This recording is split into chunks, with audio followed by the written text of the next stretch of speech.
Em 1901, durante uma partida de golfe, um mensageiro entregou uma proposta bilionária a um homem que lia o jornal tranquilamente perto de Nova York.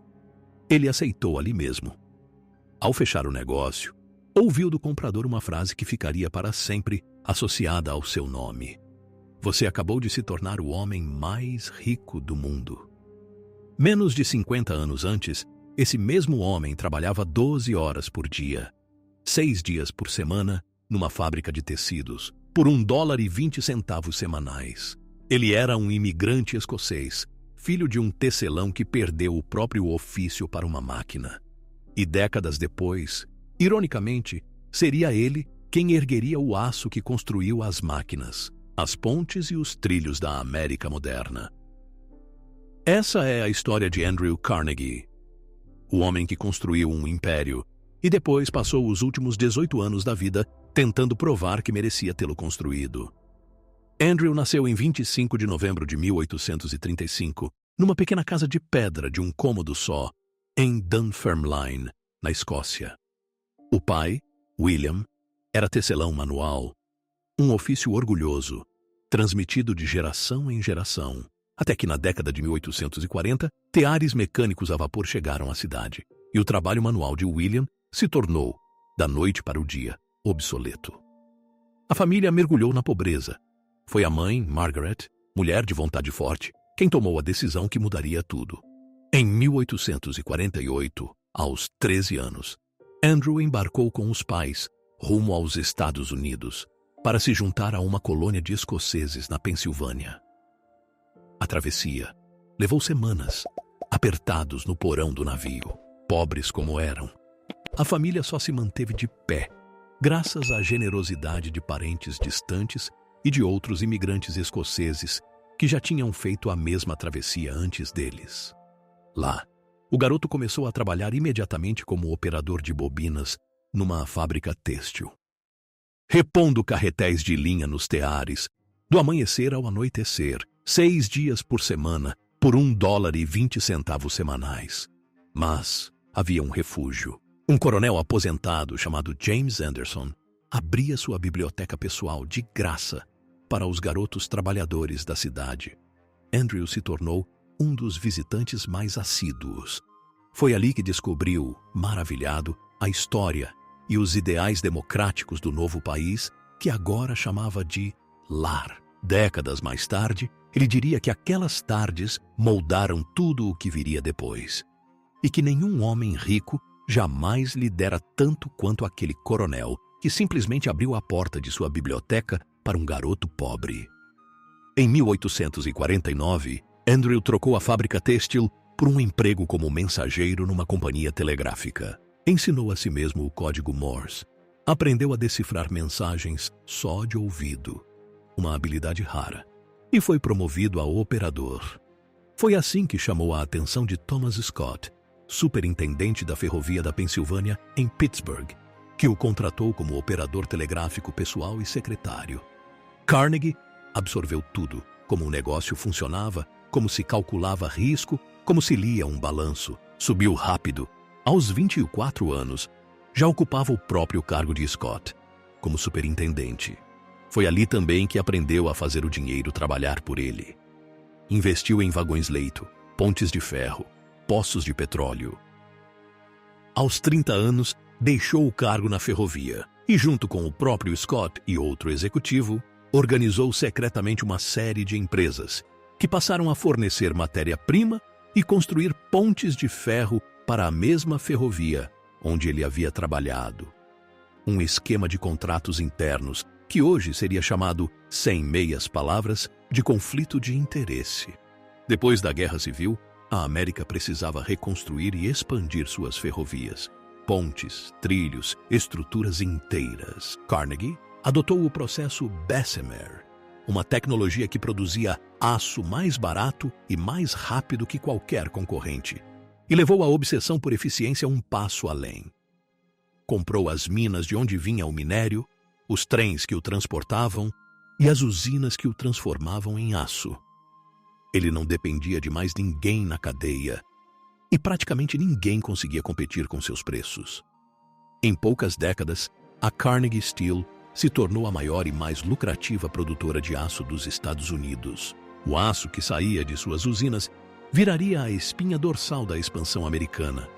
Pontes, arranha-céus, quilômetros e mais quilômetros de trilhos atravessando o continente. Em 1886, Carnegie publicou um ensaio afirmando publicamente o direito dos trabalhadores de se organizarem em sindicatos. Construiu, com isso, a imagem de um capitalista raro, rico, mas iluminado. 3 anos depois, em 1889, foi ainda mais longe. Escreveu que os ricos eram apenas depositários de sua própria fortuna, com o dever moral de usá-la para o bem público, e que morrer rico era motivo de vergonha, não de orgulho. Mas, em 1892, quando essa filosofia foi posta à prova, Carnegie estava a quase 5.000 quilômetros de distância, de férias na Escócia. Os trabalhadores da usina de Homestead, na Pensilvânia, integravam um dos sindicatos mais fortes dos Estados Unidos e, ao longo dos anos, tinham conquistado salários e condições de trabalho excepcionais para a época. Exatamente o tipo de conquista que a gerência da Carnegie Steel agora queria reverter. O contrato estava prestes a vencer. Carnegie deixou a negociação inteiramente nas mãos de seu sócio, Henry Clay Frick, conhecido por sua posição dura contra sindicatos. Frick cortou os salários em quase 20%, demitiu os 3.800 trabalhadores e cercou a fábrica com arame farpado. Os próprios operários apelidaram o local de Forte Frick. Na madrugada de 6 de julho de 1892, 300 agentes armados da agência Pinkerton chegaram de barcaça pelo rio para retomar a fábrica à força. Os trabalhadores abriram fogo. O confronto durou horas e matou pelo menos 10 pessoas, entre grevistas e seguranças. O sindicato foi esmagado. Semanas depois, um anarquista invadiu o escritório de Frick e tentou assassiná-lo. Frick sobreviveu e, paradoxalmente, o ataque fez a opinião pública se voltar contra os próprios grevistas, não contra a empresa. Carnegie, o homem que escrevera sobre o dever moral dos ricos, jamais conseguiu se livrar completamente da sombra de Homestead, mesmo tendo, tecnicamente, apenas deixado outra pessoa decidir em seu nome. Em 1901, aos 65 anos, Carnegie decidiu vender. Durante uma partida de golfe, seu diretor Charles Schwab levou a proposta final ao financista J.P. Morgan, que pagou $492 milhões pela Carnegie Steel, criando a United States Steel Corporation, a primeira empresa da história avaliada em mais de $1 bilhão. Ao apertar a mão de Carnegie, Morgan teria dito que ele acabava de se tornar oficialmente o homem mais rico do mundo. A partir daquele dia, Carnegie dedicou os 18 anos que lhe restavam de vida a uma única missão: cumprir, na prática, tudo o que escrevera em 1889. Começou pelo que conhecia de perto: bibliotecas. Ele dizia ter passado a vida estudando uma única pergunta: qual é o melhor presente que se pode dar a uma comunidade?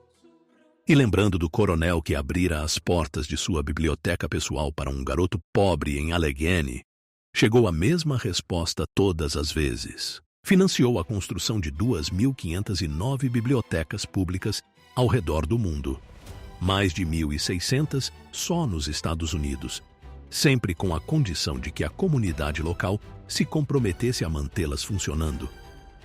Não parou aí. Fundou o Carnegie Hall, em Nova York, a Carnegie Mellon University, em Pittsburgh, o Instituto Carnegie de Ciência, e já preocupado com os rumos do mundo, a Fundação Carnegie para a Paz Internacional. Nos últimos anos de vida, tornou-se um dos mais ativos defensores da paz mundial, opondo-se publicamente à intervenção americana nas Filipinas e à Guerra dos Boeres, na África do Sul. Uma tentativa tardia de reparar a ironia de ter enriquecido, em parte, fabricando blindagem de aço para a Marinha Americana. Ao longo de 18 anos, Carnegie doou cerca de $350 milhões da época, quase 90% de tudo o que possuía. Andrew Carnegie morreu em 11 de agosto de 1919, em Lenox, Massachusetts, aos 83 anos. O garoto que não podia comprar seus próprios livros se tornou o homem que financiou mais bibliotecas do que qualquer outra pessoa na história. O filho de um tecelão destruído por uma máquina se tornou o magnata que ergueu o aço de uma nação inteira. E no caminho, também ergueu um muro de arame farpado contra os próprios trabalhadores que um dia jurou defender. Carnegie escreveu que só existiam duas formas de terminar a vida: rico e em desgraça, ou tendo devolvido tudo o que construiu. Ele passou os últimos 18 anos tentando garantir qual das duas seria a sua. A pergunta que fica é: se Homestead e o sangue derramado em seu nome, mesmo à distância, pode realmente ser apagado por 2.000 bibliotecas e $500 milhão em caridade?